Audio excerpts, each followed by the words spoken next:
Hello everyone, welcome to tech info. My self Ankit. दोस्तों, उम्मीद करता हूँ आप सब लोग बहुत बढ़िया होंगे। सो दोस्तों, आज अपन एक नया सब्जेक्ट चालू करने जा रहे हैं। वो क्या है? Soil mechanics. सोइल मैकेनिक्स का जो आज अपन पार्ट फर्स्ट पढ़ेंगे, चैप्टर फर्स्ट है, वो क्या है? Properties, classification of soils and permeability. दोस्तों, इसी चैप्टर के अपन 3 पार्ट पढ़ेंगे। आज अपन पढ़ रहे हैं फर्स्ट पार्ट, उसके बाद सेकंड और थर्ड पार्ट पे अपन डिस्कस करेंगे। तो इस पार्ट से ही सबसे ज़्यादा एमसीक्यूज लास्ट 10 ईयर्स में एसएससी जेई में आए हुए हैं। और आपको तो पता ही है कि अपन वही क्वेश्चंस यहाँ पर डिस्कस करते हैं जो लास्ट 10 ईयर्स में एसएससी जेई में आए हुए हैं। ये सभी क्वेश्चंस किसी भी तरीके के आप सिविल इंजीनियरिंग एग्जाम की तैयारी कर रहे हो, उन सभी एग्जाम्स के लिए ये इम्पोर्टेंट होता है। सो दोस्तों, अपन वन बाय वन सारी चीज़ें डिस्कस करेंगे। So now let's start the session. देखो, दे रखा है कि an inorganic clay of high compressibility is represented by the symbol. ठीक है दोस्तों, ये क्वेश्चन बहुत इजी है। बस थोड़ा सा आपको मैं एक चीज़ इसके बारे में पहले ही मैं कुछ समझाना चाहता हूँ। वो क्या है कि देखो, 3 तरीके की कंप्रेसिबिलिटी होती है। एक होती है आपकी लो, ठीक है, होती एक होती है मीडियम या इंटरमीडिएट। ठीक है, उसको अपन आई से डिनोट कर देते हैं। और एक होती है हायर कंप्रेसिबिलिटी। ठीक है, दैट इज एच। उसके बाद क्या होता है कि 3 तरीके का इनका कंटेंट होता है। ठीक है, 3 तरह कंटेंट क्या हुआ कि एक तो होता है इनऑर्गेनिक क्ले। इनऑर्गेनिक क्ले को अपन जो डिनोट करते हैं वो करते हैं सी से डिनोट। इनऑर्गेनिक क्ले को किससे डिनोट किया अपन ने? सी से डिनोट किया। उसके बाद जो लो प्लास्टिक सिल्ट होती है, सिल्ट, उसको अपन ने डिनोट किया एम से। और उसके बाद जो ऑर्गेनिक क्ले होती है उसको अपन डिनोट करते हैं ओ से। ठीक है, अब अपन को क्या लिखना है? एल क्या दिखा रहा है? Lower compressibility. आई क्या दिखा रहा है? इंटरमीडिएट। एच दिखा रहा है हायर। ये सी दिखा रहा है इनऑर्गेनिक, ये दिखा रहा है मीडियम प्लास्टिक सिल्ट, और ये दिखा रहा है ऑर्गेनिक। ठीक है, तो इसको अपन लिख देंगे सी एल, एम एल और ओ एल। ठीक है, सी आई, एम आई और ओ आई। उसके बाद सी एच, एम एच और ओ एच। ठीक है, देखो, सी एल का मतलब क्या हो गया कि जो सोइल है वो आपकी इनऑर्गेनिक है, inorganic soil of the lower compressibility. ध्यान देना, सी एल मतलब inorganic soil of the lower come. L जहाँ आ गया लास्ट में, जहाँ बाद में एल आ गया वो लोअर कंप्रेसिबिलिटी। आई जहाँ आ गया वहाँ आपका मीडियम कंप्रेसिबिलिटी, इंटरमीडिएट कंप्रेसिबिलिटी। और एच जहाँ आपका वहाँ आ गया हायर कंप्रेसिबिलिटी। ठीक है, उसके बाद जहाँ सी आ गया, सी मतलब हो गया आपका इनऑर्गेनिक। एम मतलब हो गया मीडियम प्लास्टिक सिल्ट, ठीक है, या लो प्लास्टिक सिल्ट। और ओ मतलब हो गया आपका ऑर्गेनिक क्ले। तो अब क्वेश्चन में क्या दे रखा है आपको? हायर कंप्रेसिबिलिटी की बात करनी है, मतलब एच वाला हम अपन ये वाला पोर्शन देखेंगे।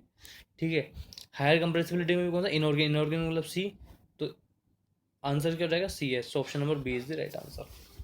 समझ में आ गया दोस्तों? अपन ने कुछ भी नहीं किया, अपन ने सिर्फ एक सिंपल सा कॉन्सेप्ट अपन को बताया कि एल आई एच जो होता है वो कंप्रेसिबिलिटी को शो करता है, और सी एम ओ क्या करता है उसका? इनऑर्गेनिक और ये मीडियम लो प्लास्टिक सिल्ट और ऑर्गेनिक क्ले को रिप्रेजेंट करता है। तो अपन ने जैसे ही देखा अपन ने ऑप्शन में कि एक तो हायर कंप्रेसिबिलिटी से मतलब लास्ट मैच आएगा, तो या तो सी या तो बी होगा या डी ऑप्शन होगा। अब इसमें से भी पूछा इनऑर्गेनिक होगा तो सी होगा। ठीक है, एम हो नहीं सकता। एम क्यों नहीं होगा? क्योंकि वो सिल्ट के लिए काम में आता है। ठीक है, so option number B is the right answer. Next question, if void ratio is 0.67, water content 0.188, specific gravity 2.68, then degree of saturation of the soil। दोस्तों, बहुत सिंपल क्वेश्चन है। अपन को इसमें क्या दे रखा है? ई दे रखा है 0.67। ठीक है, उसके बाद वाटर कंटेंट दे रखा है 0.188। उसके बाद अपन को इसमें स्पेसिफिक ग्रेविटी दे रखी है, वो क्या दे रखी है? 2.68। ठीक है, अपन क्या जानते हैं? अपन को फॉर्मूला पता है कि S is equal to W G होता है। तो एस निकाल लेंगे अपन। एस की वैल्यू क्या रहेगी? W G upon E. तो S is equal to W की वैल्यू क्या है दोस्तों? 0.188 इंटू ई की वैल्यू क्या है? 0.67। Sorry, S is equal to होगा डब्ल्यू जी अपन ई। तो डब्ल्यू जी अपन ई, तो डब्ल्यू की वैल्यू होगी 0.188 इंटू जी की वैल्यू होगी 2.68 डिवाइडेड बाई 0.67, जो कि ई की वैल्यू। जब आप इसको सॉल्व करोगे तो it will be around 75%। So option number C is the right answer. Okay, next, which of the following statement is false? ये बोला कि कौन सा स्टेटमेंट फॉल्स है। फर्स्ट ऑप्शन इज कि clay deposits are more porous than sand beds. दोस्तों, option number A. Option number A is the false statement. ठीक है, so option number A is the right answer. क्योंकि होता क्या है कि सैंड बेड्स ज़्यादा पोरस होते हैं बजाय कि क्ले के। सैंड बेड्स जो होते हैं वो ज़्यादा पोरस होते हैं बजाय कि क्ले के। क्यों होते हैं? क्योंकि सैंड बेड्स में की जो साइज होती है, सैंड पार्टिकल्स की जो साइज होती है, that is more than the clay particles. ठीक है, so option number A is the right answer. Next question, If the specific relative soil is represented by G, void ratio is E, hydraulic gradient is I, then it is expressed as, so formula is A, option number A, G minus one upon one plus A. दोस्तों ये जो relations है ना, आपको सबसे बड़ी चीज़ क्या है इसमें, कि जो रिलेशंस है ये आपको याद रहनी चाहिए, क्योंकि इन्हीं रिलेशन से अगर किसी भी तरीके का न्यूमेरिकल आ गया तो आप उस न्यूमेरिकल को निकाल सकते हैं। जैसे अभी अपन ने लास्ट वाला क्वेश्चन में देखा था कि अपन ने क्या किया था, अपन को पता था ऐसे इज टू डब्ल्यू जी था, तो अपन को एस निकाल लिया अपन ने। अगर ये पता नहीं रहता फॉर्मूला तो अपन नहीं निकाल पाते। तो इसमें कुछ एक फॉर्मूले हैं कंसोलिडेटेड फॉर्म में, वो भले ही अगर आप चाहेंगे तो मैं उसका एक अलग आपको एक अलग क्लास भी दे सकता हूँ कि जिनमें सिर्फ ओनली फॉर्मूलेज हैं। ठीक है, तो एक बार अपने एम सी क्यूज़ वाली जो सीरीज चल रही है वो एक बार फिनिश हो जाए, फिर जैसे अगर टाइम रहेगा ही रहेगा अपने पास, तो फिर अपन एक मिसलिनियस टाइप के मिसलिनियस के उस पर सब कुछ सारे क्वेश्चन जितने भी वो सब भी अटेंड कर लेंगे। ठीक है, so option number A is the right answer. Uniformity coefficient of A well graded sand is, uniformity coefficient जो होता है वेल ग्रेडेड सैंड का। ठीक है दोस्तों, यूनिफॉर्मिटी कोफिशिएंट जो वेल ग्रेडेड सैंड का होता है दोस्तों, यूनिफॉर्मिटी कोफिशिएंट को अपन कैसे डिनोट करते हैं, 6 से डिनोट करते हैं। सो ये जो है 6 से ज़्यादा होना चाहिए वेल ग्रेडेड सैंड के लिए, वेल ग्रेडेड ग्रेवल के लिए 4 से ज़्यादा होना चाहिए।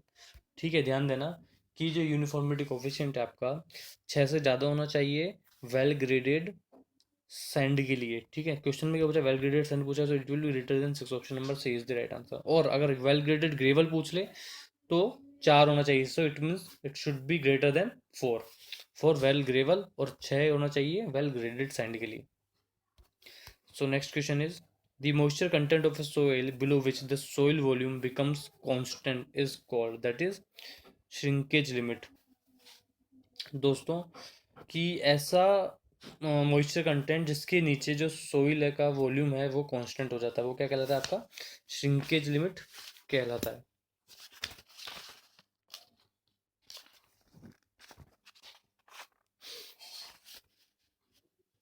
दोस्तों ये जो भी क्वेश्चन है सब लास्ट टाइम एसएससी जेई में आए हुए हैं, और अभी ये जो क्वेश्चन है पर्टिकुलर ये एसएससी जेई 2008 में आया था। ठीक है, तो इसने कहा है कि मॉइस्चर कंटेंट ऐसा मैक्सिमम मॉइस्चर कंटेंट कि जिसके नीचे अगर अपन उस मॉइस्चर कंटेंट अगर वो चला जाता है तो जो सॉइल का वॉल्यूम है वो कांस्टेंट हो जाएगा। ठीक है, तो दैट इज श्रिंकेज लिमिट। अब बात करते हैं लिक्विड लिमिट की। लिक्विड लिमिट की होती है कि it is minimum water content at which soil has a tendency to flow is called liquid limit. मतलब वो मिनिमम वाटर कंटेंट, ध्यान देना, वो मिनिमम वाटर कंटेंट जिस पर सोइल फ्लोएबल हो जाए वो क्या कहलाता है, आपका लिक्विड लिमिट कहलाता है। उसके बाद आएगा आपको प्लास्टिक लिमिट। प्लास्टिक लिमिट क्या होता है कि मिनिमम वाटर कंटेंट, वो मिनिमम वाटर कंटेंट जिस पे कि सोइल है अपने प्लास्टिक स्टेट में आ जाए, so that is plastic limit. Okay, so इस क्वेश्चन में option number C is the right answer. A value of saturated clay has a porosity of 0.562, the void ratio of clay। ठीक है, इसने क्या अपन को पोरोसिटी दे रखी है, इसका मतलब इसने एन दे रखा है 0.562। अपन को पता है ई और एन में रिलेशन क्या होता है, N upon one minus N. ठीक है, तो E is equal to N की वैल्यू क्या, 0.562 divided by 1 minus 0.562, so answer will be 1.283 around. So option number A is the right answer. ठीक है, ई का ई इज टू क्या होता है, N upon one minus N, ये आपको याद रखना पड़ेगा। ठीक है, सो नेक्स्ट क्वेश्चन इज कि coefficient of permeability of soil varies approximately as. ठीक है, जो कोफिशिएंट ऑफ परमेबिलिटी होता है सोइल का वो कैसे वेरीज करता है, that approximately varies as D10 का स्क्वायर। ठीक है, D10 का स्क्वायर। ठीक है दोस्तों, वैसे क्या होता है कोफिशिएंट ऑफ परमेबिलिटी का होता है के, दिस इज द फॉर्मूला, जहाँ पर के क्या हो गया आपका, कोफिशिएंट ऑफ परमेबिलिटी हो गया, और सी आपका कांस्टेंट फैक्टर हो गया, D10 आपका क्या हो गया, इफेक्टिव ग्रेन साइज हो गया। तो ये बेसिकली ये जो फॉर्मूला है ये कौन सा फॉर्मूला है, हेजन फॉर्मूला है। ध्यान देना, ये जो फॉर्मूला है आपका के is equal to C D10 का square, this is Hazen formula. So next question is for a granular soil with increase void ratio the critical hydraulic gradient. Granular soil है, अगर उसके साथ वॉइड रेशियो बढ़ रहा है तो जो क्रिटिकल हाइड्रोलिक ग्रेडियंट है वो भी आपका डिक्रीज होता है, that decreases. So option number A is the right answer. दोस्तों बेसिकली हाइड्रोलिक ग्रेडियंट क्या होता है, क्रिटिकल हाइड्रोलिक ग्रेडियंट की अगर अपन बात करें तो क्रिटिकल हाइड्रोलिक ग्रेडियंट का फॉर्मूला होता है G minus one upon one plus A, जो कि अपन ने पिछले क्वेश्चन में देखा भी था। ठीक है, G minus one upon one plus A. अब ये कह रहा है कि अगर वॉइड रेशियो बढ़ेगा, वॉइड रेशियो मतलब ई बढ़ेगा, ई बढ़ रहा है मतलब इसका डिनोमिनेटर बढ़ रहा है, डिनोमिनेटर बढ़ रहा है मतलब आपकी जो इसकी वैल्यू है वो कम होगी। सो option number is the right answer. तो ये सब एक लॉजिकल के तरीके से आप पढ़ो, रटो मत ऐसे। आपको अगर फॉर्मूले याद है, लॉजिक पता है, तो आपको कुछ भी चीज़ रटने की जरूरत नहीं है। हर एक चीज़ आपको ये देखते ही पता लग जाएगी, हाँ यार जी माइनस वी वन अपन वन प्लस ई होता है, तो ये ई बढ़ा रहा है, इसका मतलब ये पूरी वैल्यू कम होगी, पूरी वैल्यू कम होगी मतलब आई सी कम होगा, तो इट विल बी डिक्रीजेज। ठीक है। नेक्स्ट क्वेश्चन क्या है, the ratio of volume of voids to the total volume of soil mass. ठीक है, ratio of volume of voids to the total volume of mass is equals to, option number B is the right answer, that is porosity. Porosity क्या होती है दोस्तों, porosity क्या होती है दोस्तों, porosity is equals to N. N में क्या होता है कि volume of voids to the volume of total volume of soil. ध्यान देना कि पोरोसिटी क्या होती है कि it is defined as the ratio of volume of voids to the total volume of soil mass. ठीक है, ये होती है कि पोरोसिटी। एयर कंटेंट क्या होता है दोस्तों, एयर कंटेंट होता है आपका A C, it is equal to ratio of the volume of air. ध्यान देना, ratio of the volume of air to the volume of voids, मतलब volume of air divided by volume of voids, ये होती है आपकी air content. फिर next आया आपका वॉइड रेशियो। वॉइड रेशियो बताइए दोस्तों आपको, it is volume of voids divided by volume of soil solids. ठीक है, तो ये तीन चार टर्म ऐसे हैं जो इसमें आपको कंफ्यूज नहीं होना है बिल्कुल भी, कुछ हिंट बना करके आपको इसको याद रखना ही रखना है। ठीक है, so option number B is the right answer. Next question क्या है दोस्तों कि when the plastic limit of a soil is greater than the liquid limit then the plasticity index is reported as 0। Option number B is the right answer. दोस्तों ध्यान देना कि आपको जो प्लास्टिसिटी इंडेक्स होता है ना, वो क्या होता है, it is difference between liquid limit minus plastic limit. अब ये कह रहा है कि आपका plastic limit is greater than the liquid limit, तो आप कहोगे कि ये तो नेगेटिव मानना चाहिए। मान लो अगर लिक्विड लिमिट आपकी 5 है, प्लास्टिक लिमिट 7 है, तो ये तो आपको नेगेटिव मानना चाहिए, -2, पर plastic limit it can never be negative. So अगर ये नेगेटिव आ भी जाता है तो इसको अपन क्या रिपोर्ट करते हैं, it is reported as 0। So option number B is the right answer.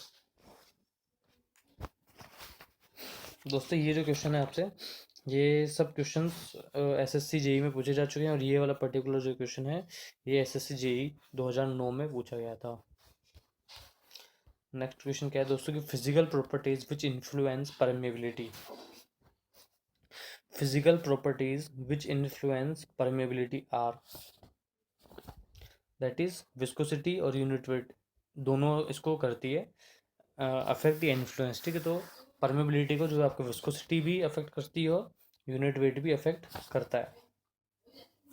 ठीक है, so option number C is the right answer. Next question is cohesion less soil is. Cohesion less soil तो दोस्तों sand है, तो सबको पता है, बहुत बेसिक क्वेश्चन है, इसमें अपन को ध्यान नहीं देना है, मतलब इसमें अपन को टाइम लगाना ही नहीं है कि कोहेसन लेस सोइल कौन सी होती है, दैट इज सैंड। ध्यान देना दोस्तों, आपको जो ग्रेवल और सैंड होता है वो कोहेसन लेस सोइल होती है। ठीक है, और जो आपका सिल्ट और क्ले होता है वो आपका कोहेसिव सोइल होती है। ठीक है, ग्रेवल और सैंड कोहेसन लेस होती है, और कोहेसिव कौन सी होती है, सिल्ट एंड क्ले। दोस्तों ध्यान देना कि दो तरीके के वर्ड होते हैं, एक तो होता है कोहेसन, एक होता है adhesion.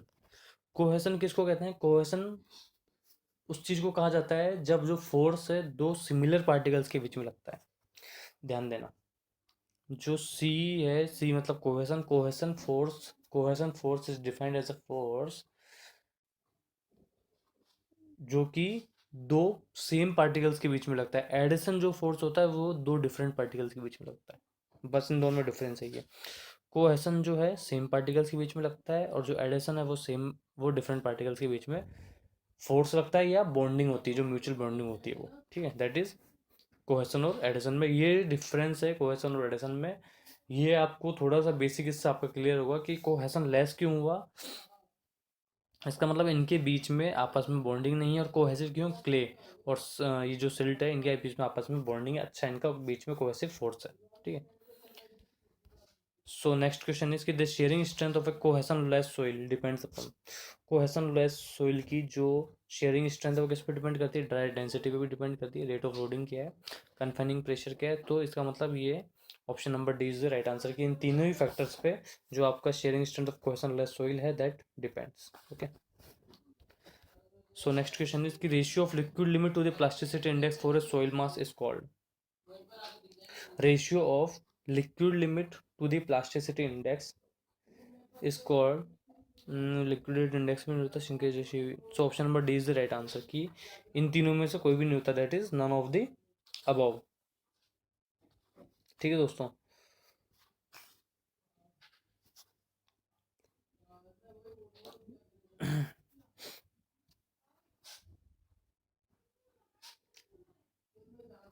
So next question is uniformity coefficient of a soil. Uniformity coefficient of a soil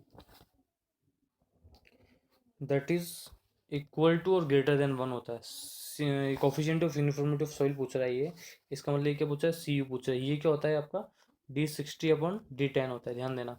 D60/D10 होता है तो ये हमेशा ग्रेटर देन 1 होता है, या तो इक्वल टू 1 या फिर ग्रेटर देन 1। ठीक है, क्योंकि आपका जो D60 होगा ना वो हमेशा D10 से बड़ा होगा। ठीक है, आपका जो D60 होगा वो हमेशा D10 से बड़ा होगा। इसका मतलब ये भी जब ऊपर वाली वैल्यू हमेशा बड़ी रहेगी तो ये वैल्यू कभी एक से कम हो ही नहीं सकती, तो it is always greater than 1। ठीक है, so option number D is the right answer. Next question क्या है दोस्तों कि standard penetration test in standard penetration resistance in very stiff clay, in very stiff clay lies between, answer is option number D, it is 15 and 30। It lies between 15 and 30।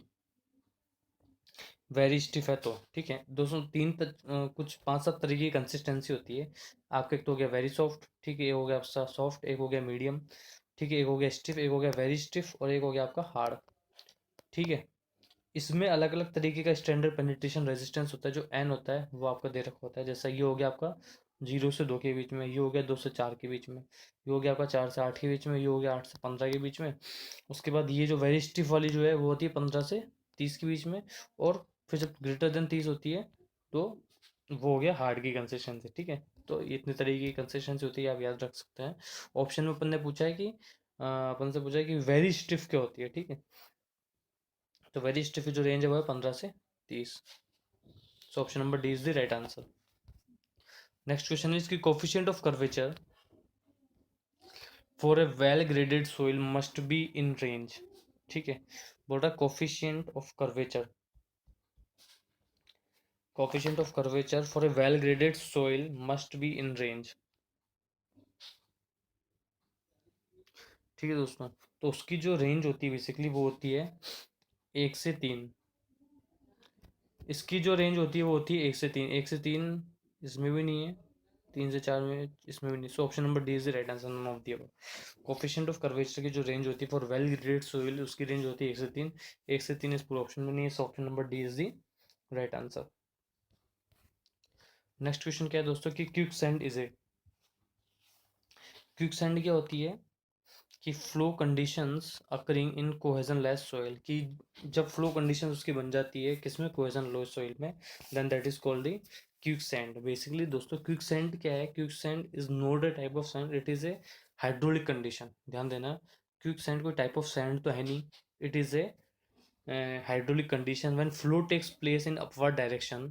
ठीक है, then seepage pressure also acts in the upward direction and effective stress is reduced. ठीक है, तो उसमें क्या होता है कि if seepage pressure equal to submerged weight of the soil mass, then effective stress reduces to zero. In such cases soil such as cohesionless soil mass loses its shearing strength and has tendency to flow along with water. This phenomena in which soil particle, ध्यान देना, अब है main line. तो अब क्या है कि the phenomena in which soil particles leaves the soil mass and flow along with the water is termed as quicksand. ठीक है, ऐसा फिनोमिना जिसमें soil particles, if the phenomena in which soil particles leaves the soil mass and flow along with the water is termed as quicksand, या piping boiling या फिर floating condition, तीनों इसी को कहा जाता है। पाइपिंग, बॉइलिंग या फिर फ्लोटिंग कंडीशन, उसको क्या कहा जाता है कि ऐसे कंडीशन जिसमें कि जो सोइल पार्टिकल्स है वो पानी के साथ बहना चालू कर दे सोइल मास को छोड़ करके, उसको क्या कहा जाता है, क्विकसैंड, पाइपिंग बॉइलिंग या फिर floating condition. Option number C is the right answer. और वो कोहेशन लेस सोइल में होता है, ध्यान देना किसमें, कोहेशन लेस सोइल होगी जब भी तो होगा, क्योंकि जब भी तो पार्टिकल्स है वो उससे चले गए, अगर कोहेसिव होती तो वो पार्टिकल्स अलग अलग ही नहीं होते। ठीक है। Next question is bulking of sand is, bulking of sand fine sand में सबसे ज़्यादा होती है, बल्किंग ऑफ सैंड जो है फाइन सैंड में सबसे ज़्यादा होती है। बल्किंग मतलब क्या होता है कि increase in moisture of sand increases the volume of sand, मतलब सैंड का वॉल्यूम बढ़ जाए। वो क्यों इंक्रीज होता है, जब उसका वाटर कंटेंट बढ़ जाता है, मॉइस्चर बढ़ जाता है। ऑब्वियसली जब इसका मॉइस्चर बढ़ेगा तो उसका वॉल्यूम भी बढ़ेगा, that is bulking of sand. ठीक है। So next question is relative density of a compacted dense and it is approximately equal to, relative density of a compacted dense sand is approximately equal to, option number C is the right answer, it is 0.95, it is 0.95। Relative density क्या होती है दोस्तों, ध्यान देना, relative density को अपन इस तरीके से भी डिनोट कर सकते हैं और आईडी भी लिख सकते हैं, जिसको डेंसिटी इंडेक्स कहा जाता है, कि ई मैक्स माइनस ई अपॉन ई मैक्स माइनस ई मिनिमम। ठीक है। ये क्या हो गया, आपकी रिलेटिव डेंसिटी हो गई। ई मैक्स क्या हो गया आपका, ई मैक्स क्या हो गया आपका, void ratio in the loosest state. E max क्या हो गया आपका, void ratio in the loosest state. अब मैंने लूजेस्ट क्यों बोला, क्योंकि डेंसेस्ट स्टेट में तो वोइड रेशियो मैक्सिमम होगा ही नहीं, डेंस होगा इसका मतलब उसमें वोइड्स नहीं होंगे, तो इसलिए ई मैक्स कहा मैंने लूजेस्ट स्टेट में। ई मिनिमम किस में होगा, जहाँ बहुत ज़्यादा डेंस होगा। ठीक है। तो ई मिनिमम हो गया word ratio in the densest state, मतलब वर्ड रेशियो बहुत कम होंगे। और जो ई है आपका, ई मतलब ई न्यूट्रल स्टेट में आपको वर्ड रेशियो हो गया। ठीक है। तो इस तरीके से क्लासिफिकेशन हुआ। तो रिलेटिव डेंसिटी कितनी होती है, इसकी जो रेंज होती है वो क्या होती है, दैट इज 0.95। इसकी रेंज क्या होती है दोस्तों, 0.95। Next question is, if the plasticity index of a soil mass is 0, then the soil is, if the plasticity index of a soil mass is 0, then the soil is,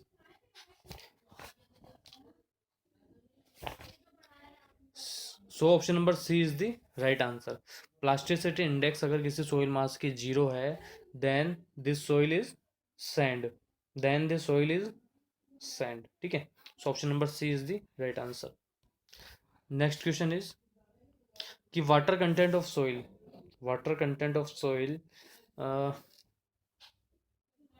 it can be greater then 10%। Water content of soil it can be greater then 10%। दोस्तों water content क्या होता है soil का, वो क्या होता है कि weight of water divided by weight of solids. ध्यान देना, वाटर कंटेंट क्या होता है, weight of water divided by weight of solids. So it means it greater than और इक्वल टू 0। ठीक है। So it can be greater than 100%। सो क्योंकि weight of water divided by weight of solids है, तो weight of जो आपका पानी का जो वेट है वो सॉलिड के वेट से ज़्यादा हो सकता है, so it can be greater than 100%। ठीक है। So option number B is the right answer. Next question is sand particles are made of, sand particles are made up of quartz. Option number D is the right answer. Next question is, if the volume of voids is equal to the volume of solids in a soil mass, then the values of porosity and void ratio respectively are, कि if the volume of voids is equal to the volume of solids in soil mass आ रहा है, मतलब कि volume of voids अगर आपका volume of soil मास के equal है, ध्यान देना, then the value of porosity and void ratio are respectively. ध्यान देना दोस्तों कि अपना जो वॉइड रेशियो होता है वो क्या होता है, वॉल्यूम ऑफ वॉइड्स और वॉल्यूम ऑफ सॉलिड्स। तो वॉल्यूम ऑफ वॉइड्स क्या हो गया अपना, volume of voids upon volume of solids. अब ये बोल रहा है कि वॉल्यूम ऑफ वॉइड्स, ध्यान देना, volume of voids volume of solids के इक्वल हो गए, दोनों एक हो गए तो इसकी वैल्यू एक हो जाएगी। उसके बाद पूछा है ये पोरोसिटी, पोरोसिटी क्या होता है अपना volume of void divided by total volume of soil. ठीक है। तो इसकी वैल्यू क्या हो जाएगी, ये कह रहा है कि जो वॉल्यूम ऑफ वॉइड्स और वॉल्यूम ऑफ सॉलिड्स एक हो गया, मतलब एन की, देखो ई की वैल्यू तो अपन एक आ गई। ठीक है। उसके बाद अपन एन की बात करते हैं पोरोसिटी की, volume of void divided by total volume of soil, total volume of soil. ठीक है। टोटल वॉल्यूम ऑफ सोइल को आप कैसे लिख सकते हो, volume of voids divided by volume of solids. अब ये दोनों तो एक होगा, इसका मतलब ये दोनों की वैल्यू वी वी हो जाएगी, तो N is equal to upon 2 V V. ठीक है। इट विल बी 0.5, क्योंकि इससे 3 कट जाएगा, 1/2 is 0.5। So option number C is the right answer, 0.5 and 1। ठीक है, इसने पूछा है then the values of porosity and void ratio. ध्यान देना दोस्तों, क्वेश्चन पूछा है कि then the values of porosity and void ratio. तो पोरोसिटी इसने पहले बोला, तो पोरोसिटी पहले बोला, तो ऑप्शन नंबर सी डाला अपन ने, 0.5 एंड 1। आप इसको जल्दबाजी में डी मत कर देना कि आपने पहले तो ई निकाल लिया और फिर आप वी एन निकालो तो पहले ई आएगा। ध्यान देना, क्वेश्चन में पहले पूछा है पोरोसिटी, तो पोरोसिटी मतलब 0.5। So option number C is the right answer.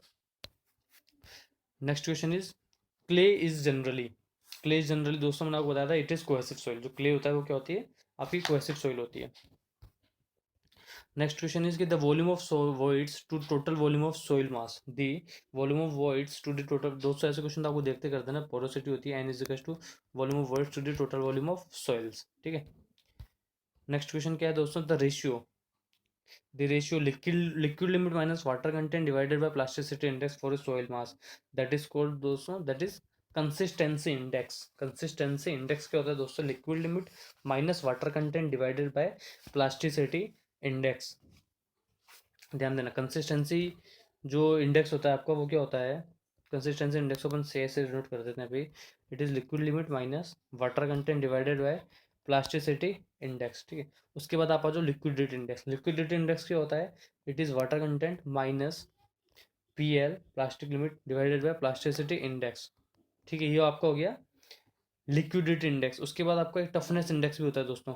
Toughness index क्या होता है, P I divided by flow index, PI/FI, that is toughness index. तो अपन से क्वेश्चन में क्या पूछा है, क्वेश्चन में अपन ने पूछा था consistency index, that is liquid limit minus water content divided by plasticity index. दोस्तों मैं आपको यही कह रहा हूँ कि नो डाउट इस क्वेश्चन इस ये जो सब्जेक्ट है मतलब फॉर्मूलेज हैं, काफ़ी ज़्यादा फॉर्मूलेज हैं, पर अगर आप एक बार इन फॉर्मूलेज को थोड़ा सा लॉजिकली समझेंगे और 2-3 बार अगर आप प्रैक्टिस कर लेंगे तो ये आपको जो फॉर्मूलेज हैं इजीली लर्न हो जाएंगे। उसके बाद आपके मैक्सिमम क्वेश्चंस इन फॉर्मूले से बन के आते हैं। ठीक है, थोड़ा सा लॉजिकल क्वेश्चन है, इसमें आपको रटना जैसा कुछ भी नहीं है।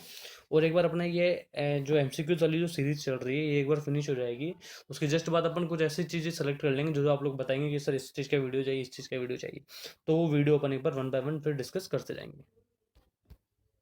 नेक्स्ट क्वेश्चन है कि इस fineness modulus of a sand is 2.5 then it is graded as. ठीक है, if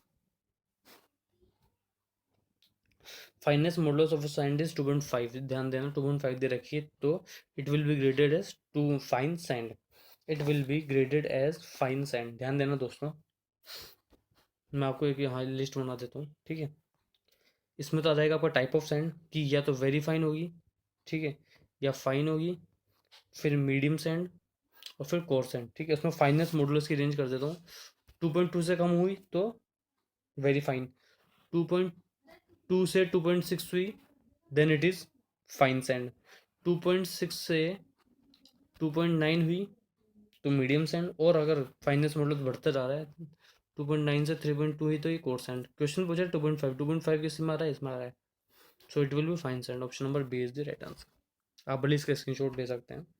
finance modulus basically it is an empirical figure obtained by total percentage of the sample of an aggregate retained on each of a specified series of sieves and dividing this sum by 100। मतलब finance modulus आपने देखा कि जैसे जैसे particle size बढ़ती जा रही है फाइनेस मॉडुलस भी आपका बढ़ता जा रहा है। तो ध्यान देना, 2.2 से कम हुआ तो वेरी फाइन होगा, 2.2 से 2.6 के बीच में हुआ तो फाइन होगा, और मीडियम कब होगा, जब ये 2.6 से 2.9 के बीच में होगा। ठीक है, so option number B is the right answer. Relationship between void ratio E and porosity N is equal. दोस्तों बहुत इजी क्वेश्चन है, ऐसे क्वेश्चन का वो देखते कर देना चाहिए। अपन को पता है कि जो ई होता है वो होता है एन इंटू 1+E। ठीक है, जो एन होता है अपना वो क्या होता है, E/1+E। ठीक है, ये रिलेशन अपन को पता है, so option number B is the right answer. ध्यान देना, इसमें थोड़ा सा कुछ ऐसा लिख दिया, अपन को ये पता है कि n is two e into E/1+E होता है, 1+E को इधर ले गया, so option number B is the right answer. ये सब क्वेश्चन SSC जेई में पूछे जा चुके हैं। ये जो क्वेश्चन था आपको पर्टिकुलर SSC जेई 2014 में पूछा गया था। नेक्स्ट इज कि gravel and sand belongs to which category of soil. Gravel और सैंड है कौन सी कैटेगरी कही जाती है, दैट इज एलुवियल सोइल की कैटेगरी में ये आपको ग्रेवल और सैंड आते हैं। एलुवियल क्या होती है दोस्तों कि alluvial it consist of both fine particles of silt and clay and larger particles of sand and clay. ध्यान देना, जो एलुवियल जो कैटेगरी है वो फाइन पार्टिकल्स भी रखती है लाइक सिल्ट और क्ले, और लार्जर पार्टिकल्स भी रखती है सैंड एंड क्ले के। एक होती है आपकी एक्सपेंसिव सोइल। एक्सपेंसिव सोइल क्या होती है कि it contains A number of clay minerals like आपका स्मैक्टिक हो गया, आपका बेंटोनाइट हो गया। तो ये किस में आता है, बेंटो इसमें एक्सपेंसिव में आता है कि नंबर ऑफ क्ले मिनरल्स रखती है, ठीक है। Which expands in the presence of moisture, जो पानी की प्रेजेंस में, मॉइस्चर की प्रेजेंस में इंक्रीज होती है, ठीक है। नेक्स्ट आता है कोहेसिव। कोहेसिव तो आपको पता ही है दोस्तों कि डिस क्ले सिल्ट और ये सब जो होती है कोहेसिव होती है, क्ले सिल्ट वगैरह। उसके बाद आता है मरीन। मरीन की दे आर प्रीडोमिनेटली क्ले या very well sorted and devoid of coarse particles, ठीक है। क्वेश्चन में अपन ने पूछा था कि ग्रेवल और सैंड किसमें, ग्रेवल और sand is the category of option number a alluvial, okay. Next question क्या है दोस्तों, when the plastic limit of a soil is greater than the liquid limit then the plasticity index. दोस्तों ये तो question मैंने आपको बताया था लास्ट, उस टाइम भी आया था एसएससी में 2008 या 9 में, और दोबारा ये क्वेश्चन एसएससी 2014 में पूछा गया था। So it is important, please keep this question in mind, okay. Next question क्या है, ओके दोस्तों। सो यहाँ पर आज का अपना सेशन खत्म होता है दोस्तों। Thank you so much for watching this video. अगर आपको किसी भी तरीके का कमेंट करना है, आपको कमी नजर आ रही है, तो आप प्लीज़ कमेंट बॉक्स में कमेंट करें। अगर आपको कुछ अच्छा लग रहा है तो भी आप कमेंट बॉक्स में कमेंट करके हमें बताएं। It will enhance our moral support. और सेकंड थिंग इज़ कि आप इस वीडियो को प्लीज़ ज़्यादा से ज़्यादा शेयर करें उन सभी के साथ जो कि किसी न किसी तरीके से किसी भी एग्ज़ाम की तैयारी कर रहे हो सिविल के। दूसरा, आप इस चैनल को सब्सक्राइब कर लें और वीडियो को लाइक करें। So thank you so much for staying with us.